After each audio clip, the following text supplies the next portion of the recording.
اعوذ باللہ من الشیطان الرجیم بسم اللہ الرحمن الرحیم وبہ نستعین ان اللہ وملائکتہ یصلون علی النبی یا ایہا الذین آمنوا صلوا علیہ وسلموا تسلیما اللہم صل علی محمد وآل محمد بسم اللہ الرحمن الرحیم الحمد للہ رب العالمین وصلی اللہ علی محمد نبینا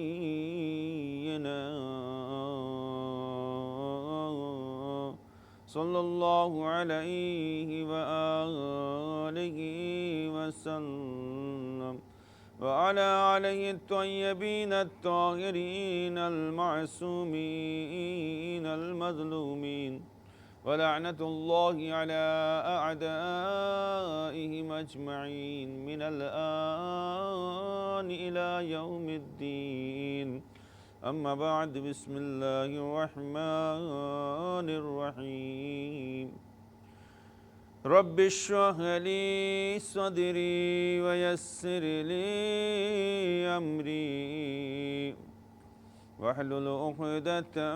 من لساني يفقهوا قولي اللهم صل على محمد وآل محمد وعجل فرجهم. حاضرین اکرام و ناظرین اکرام، السلام علیکم ورحمۃ اللہ وبرکاتہ. اسد اللہ ایامکم ولیالیکم. انشاءاللہ ماہ رجب المرجب کے اس پربرکت ساعتوں اور اس کے اوقات اور اس کے دن کی تمام مومنین کی خدمت میں مبارکباد پیش ہے. خصوصی طور پر تمام ناظرین کی خدمت میں اور تمام دیکھنے والوں کی خدمت میں، تمام حاضرین کی خدمت میں مبارکباد. اس پورے مہینے کی آیات کی، عیدوں کی مبارکباد پیش ہے. بہت ہی مبارک مہینہ ہے کہ جس مہینے میں خصوصی طور پر خداوند عالم نے بہت سی برکتوں کا اور بہت سی رحمتوں کا، بہت سی نعمتوں کا نزول فرمایا ہے. اور یقیناً پیغمبر اسلام صلی اللہ علیہ وآلہ وسلم کہ اگر آپ حدیث کو دیکھیں تو حدیث کے اعتبار سے آپ نے فرمایا کہ کوئی بھی مہینہ رجب کے اس مہینے کا مقابلہ نہیں کر سکتا ہے، کیونکہ یہ خدا کا مہینہ ہے. اور آپ دیکھیں کہ کتنی بڑی بڑی ولادتیں اس ماہ رجب المرجب میں ہوئی ہیں. خصوصی طور پر پہلی رجب ہے تو مولا باقر العلوم حضرت امام محمد باقر علیہ السلام کی ولادت باسعادت ہے. اور 5ویں رجب ہے امام علی نقی علیہ السلام سے منسوب. اور اس کے علاوہ جو ہے خود 10 رجب المرجب امام تقی علیہ السلام، امام جواد الائمہ علیہ السلام سے منسوب ہے. اور خصوصی طور پہ آج کے اعتبار سے 9 رجب کے مناسبت سے اگر دیکھیں تو کچھ روایتوں میں امام باب الحوائج حضرت علی اصغر علیہ السلام کی ولادت کا دن بھی آج کو قرار دیا گیا. بہرحال اور آئندہ آنے والی تاریخیں خود مولود کعبہ امیر المومنین حضرت علی ابن ابی طالب علیہ السلام کی تاریخ ہے اور ان سے منسوب ہے. بہت بڑی تاریخیں ہیں اور اسی میں اعمال بھی ہیں، ام داؤد کے اعمال ہیں. اور اسی مہینے میں معراج ہے اور اسی مہینے میں آخر میں بعثت پیغمبر اسلام صلی اللہ علیہ وآلہ وسلم میں بڑی بڑی عیدیں ہیں. خداوند عالم ہم سب کو ان تمام عیدوں کی عیدی جو ہے ہم اپنے وقت کے امام کا ظہور قرار فرمائے انشاءاللہ. اور خداوند عالم سے دعا ہے کہ ہم سب کو ان کے اعوان و انصار میں، ان کے ناصرین میں، ان کے مددگاروں میں شمار فرمائے. بہرحال آپ کے سامنے درس کا سلسلہ جاری و ساری ہے اور آج یہ 8واں لیکچر ہمارا آپ کے سامنے درس ہے. اور ہم نے پچھلے درس میں جو چیزوں کو بیان کیا تھا وہ وحی کے سلسلے میں تھی، اور ہم نے پوری کوشش یہ کیا کہ مختصر ہی صحیح لیکن جو ہے وحی کے معانی اور مطالب کو سمجھا جائے کہ وحی کہتے کس کو ہیں اور وحی کی اقسام وغیرہ کیا ہے، کس طریقے کی وحی ہو سکتی، کس کو وحی کہا جاتا ہے. اور اس کو ہم نے وضاحت کے ساتھ جو بیان فرمایا جو ہے. اور وحی کے سلسلے میں جو معنی ہے جو ایک اشارہ کرنا، جو اشارے سری تیز اشارے کو، اسی کو وحی کہا جاتا ہے. اس کے علاوہ جو ہے جو پیغمبر اسلام صلی اللہ علیہ وآلہ وسلم پر جو احکامات نازل ہو رہے ہیں، دو صورتوں میں تھے جو ہم نے آپ کے سامنے بیان کیا۔ ایک یہ کہ سامنے کوئی لے کر آ رہا ہے، کوئی میسنجر ہے، کوئی لانے والا ہے، اس پیغام کو پہنچا رہا ہے، یا خود جو ہے ڈائریکٹ خداوند عالم کی طرف سے آپ کو یہ پیغام پہنچ رہا ہے۔ یہ ایک مسئلہ ہے تھوڑا سا کہ جو ہے کچھ مفکرین نے جو ہے اور غربی مفکرین نے اس چیز کو بیان کیا ہے کہ پیغمبر کو آخر کیسے پتہ چلتا تھا کہ جو مثلا جو کچھ ان کے اوپر نازل ہو رہا ہے وہ وحی خدا ہے، یا کہیں ایسا تو نہیں کہ شیطانی وسوسہ ہو۔ تو اس میں جو ہے بہت ہی مفصل بحث کی گئی ہے، میں وہ تمام بحث میں نہیں پڑھنا چاہتا، لیکن یہ کہ مختصر اپنے دیکھنے والے اور جو اپنے جو حاضرین ہیں ان کی خدمت میں عرض کروں کہ علامہ معرفت صاحب علی اللہ مقامہ نے اسی ٹاپک پر جو بہترین کتاب لکھا ہے علوم قرآنی کے عنوان سے۔ علوم قرآنی میں انہوں نے تمام مباحث کو بہت ہی اچھے طریقے سے سمیٹا ہے، اس پر بحث بھی کی ہے، اور یہی اعتراض وہاں پر بھی بیان کیا گیا، اور لوگوں نے یہ اعتراض کیا تو اس کا انہوں نے بہترین طریقے سے مدلل طریقے سے جواب دیا۔ دیکھیں مسئلہ یہ ہے کہ یہ اعتراضات اور یہ چیزیں جو ذہن میں انسان کے کیسے آتی ہیں اور کس طریقے سے یعنی انسان جو اس چیز کا جو شکار ہو جاتا ہے۔ وسوسہ شیطانی کا جو نظریہ پایا جاتا ہے کہ کیسے پیغمبر اسلام کو پتہ ہے کہ جو مثلا جو ہے وسوسہ شیطانی نہیں ہے، یا مثلا وسوسہ شیطانی ہے، تو جبکہ قرآن مجید کہہ رہا ہے کہ وَإِنَّ الشَّيْطَانَ لَيُوحُونَ إِلَىٰ أَوْلِيَائِهِمْ لَيُجَادِلُوكُمْ، کہ اور شیاطین اپنے دوستوں کے دلوں میں یقیناً شکوک پیدا کرتا ہے تاکہ وہ تم سے بحث کریں۔ تو یہ ایک معنی ہے، لیکن جو ہے اس چیز پہ مطمئن رہنا چاہیے کہ پیغمبر جو ہوتا ہے، خدا کا ہادی جو ہوتا ہے، خدا کا رہبر جو ہوتا ہے، اسے خوب پتہ ہوتا ہے کہ وہ جو آنے والا پیغام ہے وہ کس طرف سے ہے، وہ کس کی طرف سے پیغام آ رہا ہے۔ یہ وسوسہ شیطانی، اور یقین جان کہ پیغمبر اسلام کا قلب مطہر، قلب پاکیزہ، وہاں وسوسہ شیطانی ہو ہی نہیں سکتا ہے۔ جہاں پر پاکیزگی ہوتی ہے وہاں پر نجاست و گندگیاں نہیں آیا کرتی ہیں۔ یہ ان کے نظریات ہیں کہ جو پیغمبر کو پیغمبر کی جو فضیلت ہے اس حد سے جو ہے نہیں دیکھتے اور اس طرح سے نگاہ نہیں کرتے ہیں۔ حالانکہ پیغمبر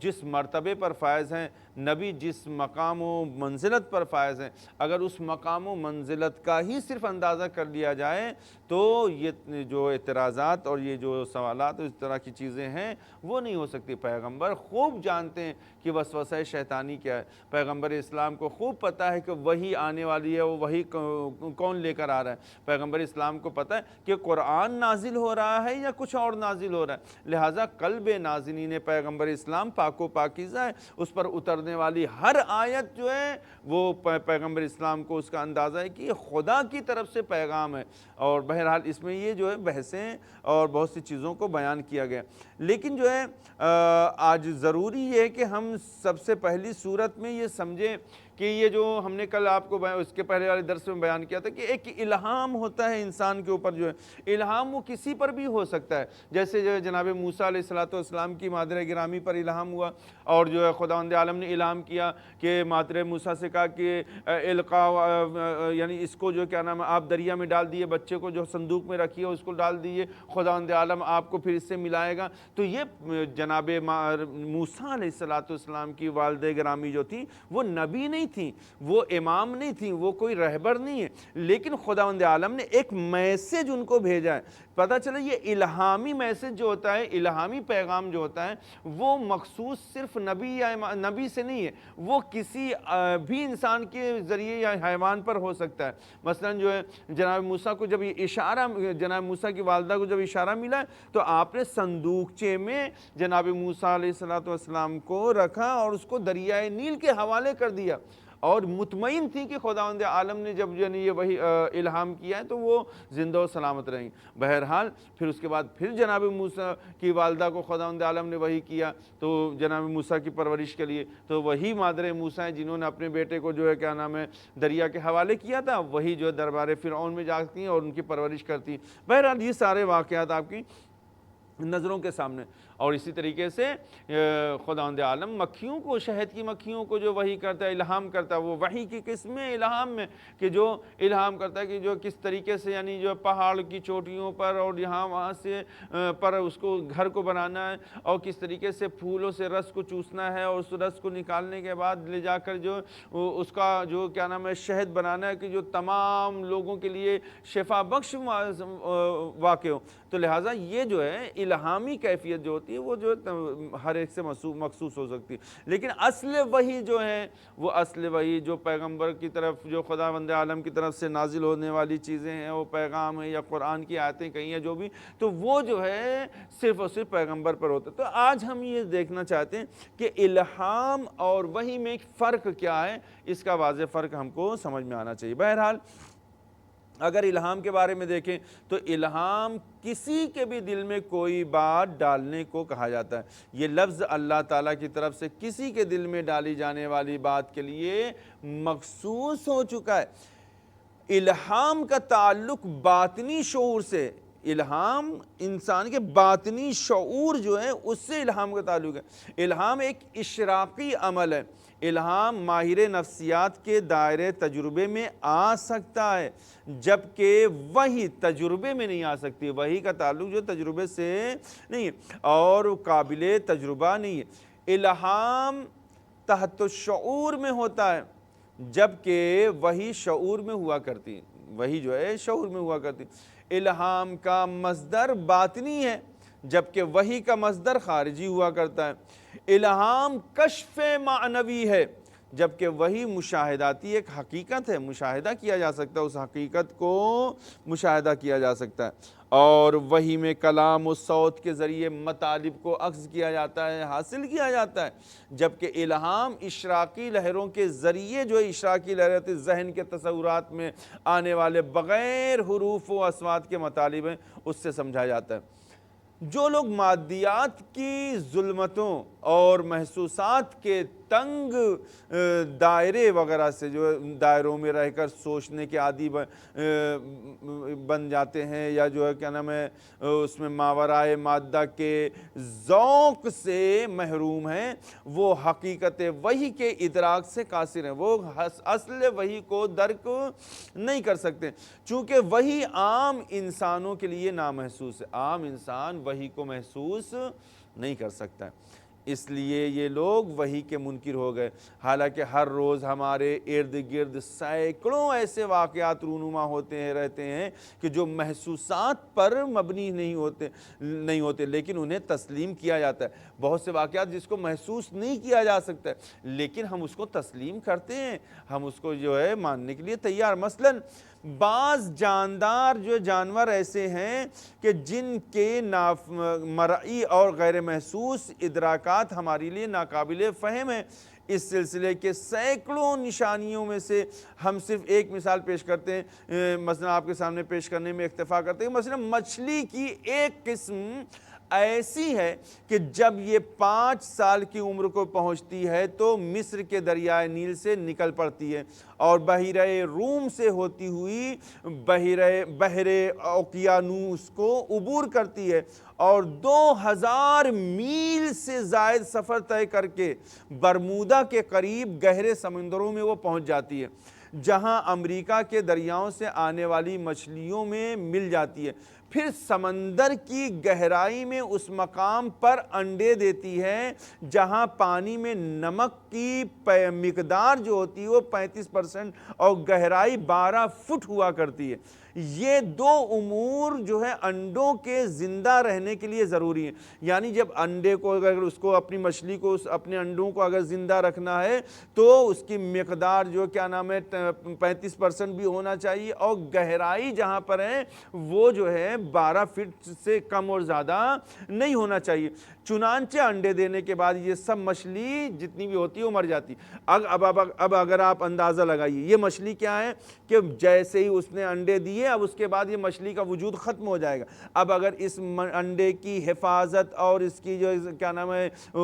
حفاظت نہ ہو سکے تو بعد کی نسل جو ہے مچھلی کی نہیں چل سکتی ہے، اور وہ جو اس مچھلیاں جو اس نسل سے تھیں وہ باقی نہیں رہ سکتی۔ کیوں؟ کیونکہ اس مچھلی کی خاصیت یہ کہ اس کو موت اس وقت آتی ہے کہ جب وہ جو مچھلی وہ اپنے جو انڈے دیا کرتی، لہٰذا خداوند عالم جی یہ خصوصی طور پر یہ الہام کا سسٹم رکھا اس مچھلی سے کہ وہ یہاں سے دریا سے نکلتے ہوئے دریائے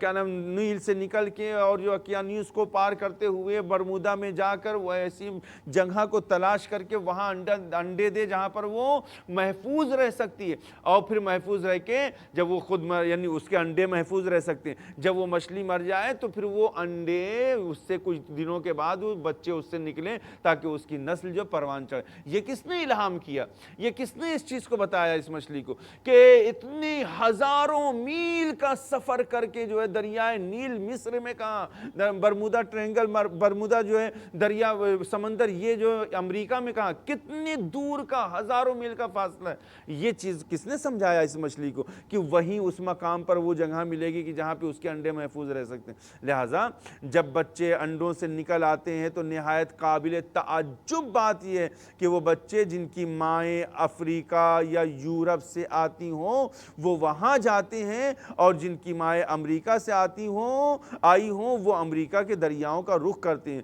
اور 2000 میل سے زائد کا یہ سفر 2 سال میں طے کرتے ہیں۔ اب آپ ذرا تصور کریں کہ جو ہے وہ بچے جو مچھلیوں کے وہاں پر پیدا ہوئے ان کی مائیں جہاں سے آئی تھیں، اگر افریقہ سے آئی تھی سمندر سے تو وہ بچے تیرتے ہوئے ان ہزاروں میل کا سفر طے کرتے ہوئے وہ افریقہ ہی پہنچتے ہیں، اور جو اگر کسی دوسری جگہ سے آئیں تو وہاں جا کر پہنچ جاتے ہیں۔ یہ سسٹم کس نے بنایا؟ یہ کس نے سمجھایا؟ یہ خداوند عالم نے ان مچھلیوں کو الہام کیا کہ تمہارا وجود اس طریقے سے تمہیں اس کام کو انجام دینا ہے۔ جیسے شہد کی مکھی کی مثال دیا، ایک بہت نحیف و باریک کام ہے شہد کی مکھی کا، شہد کو تیار کرنا، وہ سب کے لیے شفا بخش ہو، فائدہ مند ہو، اس میں ذرہ برابر نقصان نہ ہو، یہ کون کر سکتا ہے؟ ایک حکمت یا آٹومیٹلی طور پہ ہو رہا ہے یا مثلا جو اپنے آپ یہ چیز ہو جا رہی؟ نہیں، اس میں خداوند عالم کی توحید پوشیدہ ہے، خداوند عالم کی قدرت پوشیدہ ہے، اور لوگ دیکھیں تو صحیح کہ کتنی حکمت کے تحت خداوند عالم نے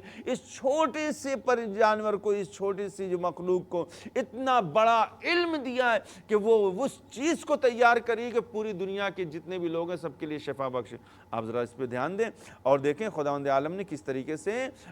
اپنی جو مخلوقات کو اس طریقے سے جو پاورز دی اور اس سے کس طریقے سے اپنی کام لے کر جو لوگوں کو فائدہ پہنچا رہا۔ اور یہ مچھلیوں کا جو ہزاروں میل کا سفر طے کرتے ہیں، ان بچوں کو اپنی بن دیکھی ماؤں کے اس بطن کا جو 2000 میل سے زیادہ فاصلے پر موجود ہے کیسے پتا چلا؟ ذرا کوئی یہ بتائیں، اور کس نے انہیں یہ راہیں دکھائیں کہ اسی راستے سے تم کو جانا ہے، تمہاری ماں اس طرح راستے سے آئی تھی؟ کیا مچھلی کے ان بچوں کا یہ ادراک ہمارے لیے قابل فہم ہے؟ اس کے علاوہ بعض جانور ایسے ہیں جو ہائیڈروجن ایٹم کے آدھے حصے میں ہونے والی حرکت سن اور محسوس کر سکتے ہیں، یعنی جو وہاں پر جو مثلا حرکتیں ہوتی ہیں ایٹم کے ذریعے سے یا مثلا جو ہائیڈروجن کی، وہ ساری چیزوں کو محسوس کرتے ہیں۔ کس قدر فکر انگیز ہے حضرت علی ابن ابی طالب علیہ السلام کا یہ فرمان کہ یعلم عجیج الوحوش فی الفلوات واختلاف النینان فی البحار الغامرات۔ یہ جو ہے اللہ بیابانوں میں جو چوپائے ہیں ان کے نالوں کو سنتا ہے۔ بیابان میں جو چوپائے ہیں، وہ جو روتے ہیں، جو نالے بلند کرتے ہیں، ان کو سننے والا ہے وہ خدا، اور دریاؤں کی انتہائی گہرائی میں رہنے والی مچھلیوں کی آمد و رفت کو وہ جانتا ہے۔ سبحان تیری قدرت، سبحان ہے، ساری تعریفیں اس خدا کے لیے کہ وہ مچھلیاں کہ جو وہاں پر دریا کی گہرائیوں میں بھی پائی جاتی ہیں ان کی آمد و رفت کو جانتا ہے، اور بیابان میں چوپائے جو پلتے ہیں ان کے نالوں کو بھی سنتا ہے۔ سبحان اللہ۔ خود انسان میں بھی ایسی لامتناہی قوت پوشیدہ ہے جس کا انسان کو اجمالی علم ہوا ہے۔ چنانچہ عالمی شہرت یافتہ ماہر نفسیات الیکس کارل جو اپنی کتاب مین دا نون میں وہ لکھتے ہیں کہ زمان و مکان میں افراد کی حد بندی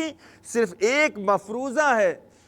یعنی بحوالِ عربی ترجمہ کہ الانسان ذالک المجہول، یہ بھی ایک واضح حقیقت ہے کہ انسان میں ایک ایسی طاقت پنہان ہے کہ جس کے ذریعے سے عام انسان بھی دوسروں سے غیر مرئی اور غیر مادی ارتباط قائم کر سکتا ہے۔ آپ دیکھیں آج دنیا کس بلندی پر ہے، کہاں پر علم پہنچ رہا ہے۔ یعنی جو ہے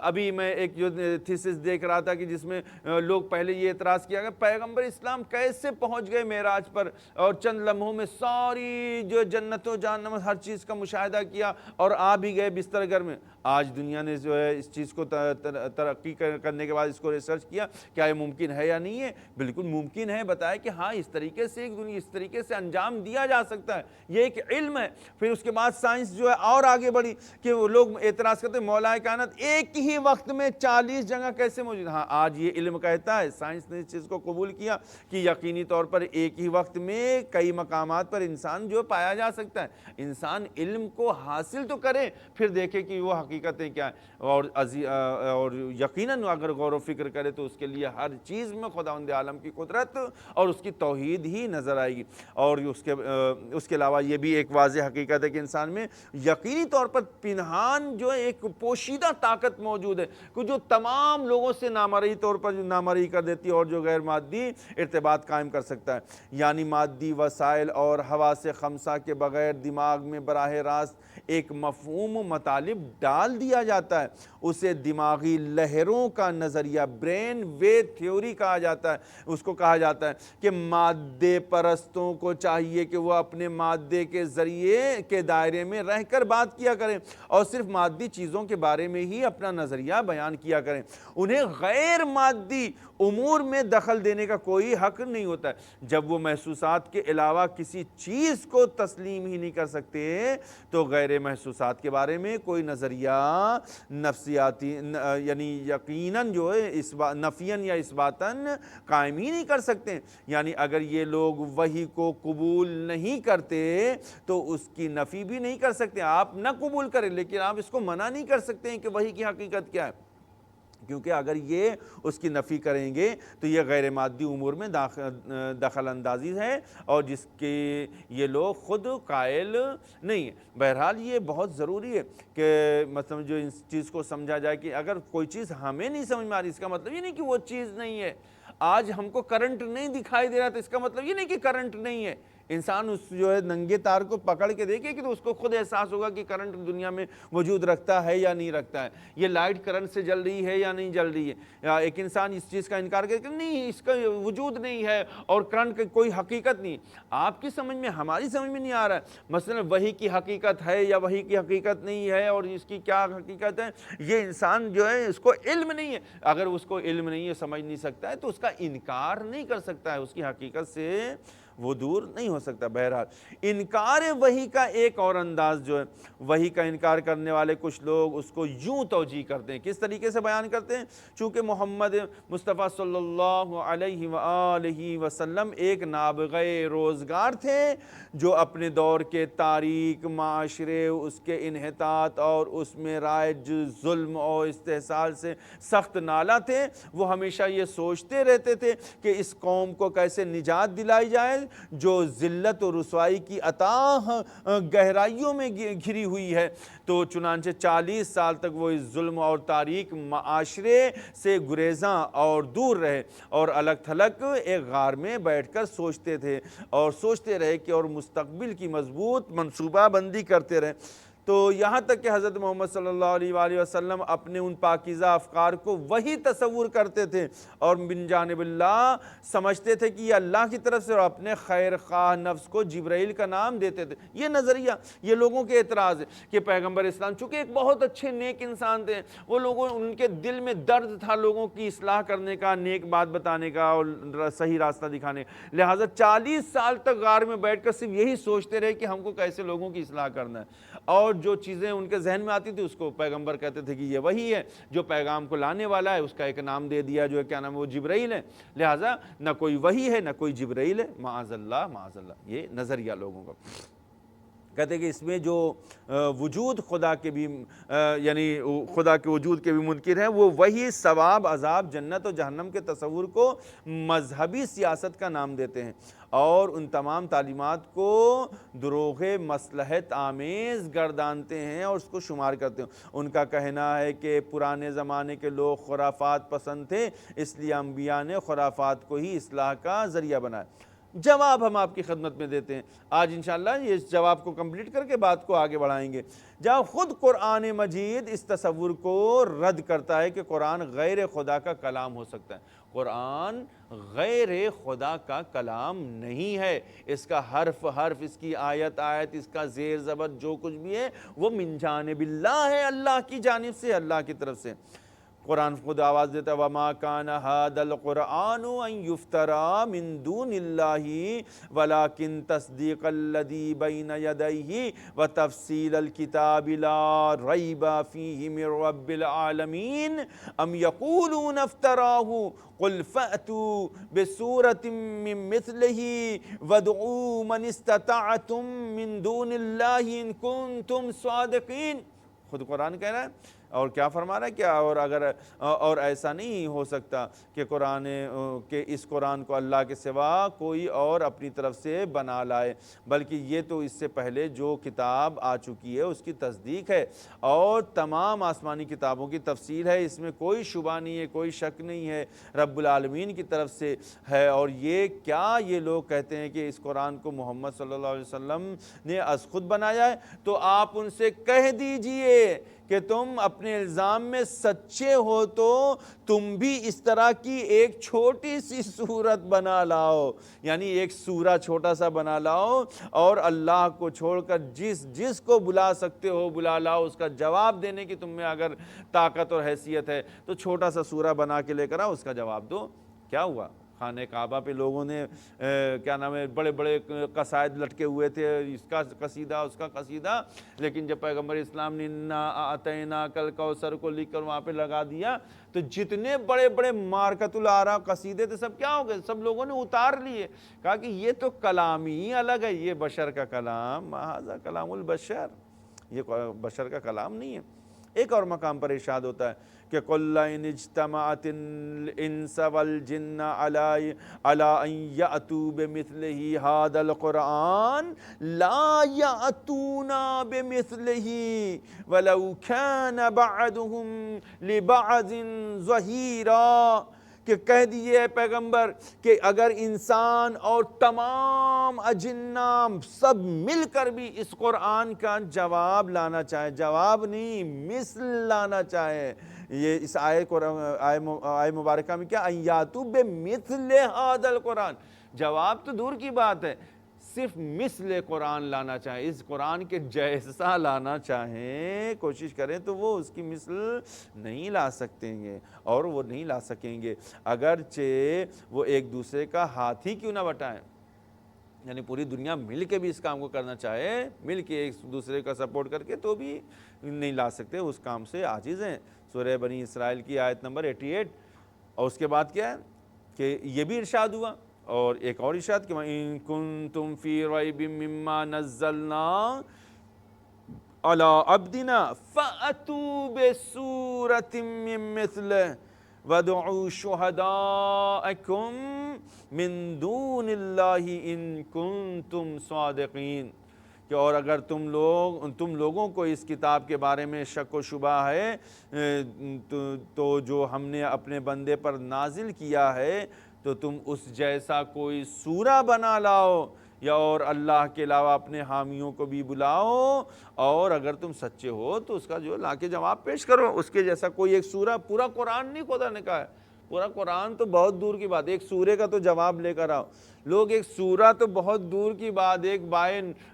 با کے نقطے کا تو جواب آج تک لا نہیں سکے، تو وہ پوری سورے کا جواب کیا لے کر آئیں گے، ایک بسم اللہ کا جواب تو لا نہیں سکے تو پورے قرآن کا جواب کیا نیز۔ ارشاد الہی ہوا افلا یتدبرون القرآن ولو کان من عند غیر اللہ لوجدوا فیہ اختلافا کثیرا، کیا یہ لوگ قرآن میں غور نہیں کرتے، اور اگر یہ اللہ کے سوا کسی اور کی طرف سے نازل ہوتا ہوتا تو یہ لوگ اس میں بڑا اختلاف پاتے، جبکہ قرآن مجید میں ذرہ برابر بھی کوئی ایک اختلاف نہیں ہو سکتا ہے اور نہیں پایا جاتا۔ دوسری قابل غور بات کیا ہے کہ یہ کہ اس وقت ہمارے پاس خطبات اور کلام رسول محفوظ ہیں، اور قرآن بھی ہمارے سامنے، دونوں کا اسلوب سخن اور انداز کلام ہمارے سامنے ہے۔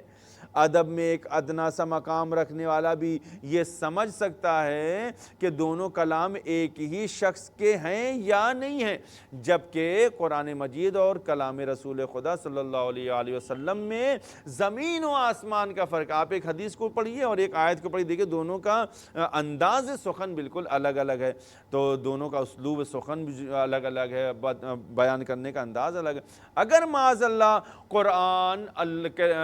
جو ہے کلام الہی نہ ہوتا اور خود جناب ختم المرتبہ حضرت محمد مصطفیٰ صلی اللہ علیہ وآلہ وسلم نے معاذ اللہ بنایا ہوتا، تو لازماً حضور صلی اللہ علیہ وآلہ وسلم کے اسلوب سخن کا عکس قرآن میں پایا جاتا، اور اگر جو ہے وہ عکس قرآن میں نہیں پایا جا رہا ہے یا وہ عکس قرآن والا حدیثوں میں نہیں پایا جا رہا، تو اس کا مطلب یہ کہ پیغمبر کے کلام کا اسلوب الگ ہے، قرآن کی آیتوں کا اسلوب الگ ہے، دونوں کا انداز بالکل الگ الگ ہے۔ حالانکہ ایک ہی شخص بیان کرنے والا ہے، پیغمبر کی زبانی ہم نے قرآن کو سنا، پیغمبر کی زبانی حدیث کو سنا، لیکن دونوں میں زمین و آسمان کا فرق پایا جاتا ہے۔ دونوں پتہ چلتا ہے کہ دونوں الگ الگ قسم کی چیزیں، الگ الگ قسم کا جو ہے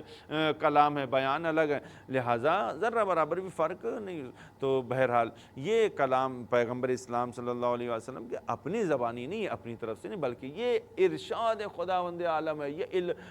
وحی خداوند عالم از طرف خدا من جانب اللہ ہے، جیسی جیسی خداوند عالم کی طرف سے آیتیں نازل ہوتی رہی قلب پیغمبر پر، ویسے ویسے پیغمبر اسلام اس کو بیان کرتے رہتے اور وہ قرآن کی صورت میں لوگوں تک پہنچتا رہا۔ یہ جو ہے قرآن اور وحی۔ تو بہرحال یہ لوگوں کا جو اعتراض، اور لوگ یہ بیان کرتے ہیں کہ پیغمبر اسلام صلی اللہ علیہ وسلم نے اپنی طرف سے بیان کیا، نہیں، اپنی طرف سے نہیں، قرآن الگ کلام ہے، وہ کلام الہی ہے، کلام خدا ہے، اور اس میں پیغمبر اسلام کا اپنا جو ہے کچھ اپنی طرف سے نہیں ہے، نہ اپنی طرف سے کوئی لفظ ہے، نہ اپنی طرف سے کوئی کلام ہے، نہ اپنی طرف سے کوئی فکر ہے۔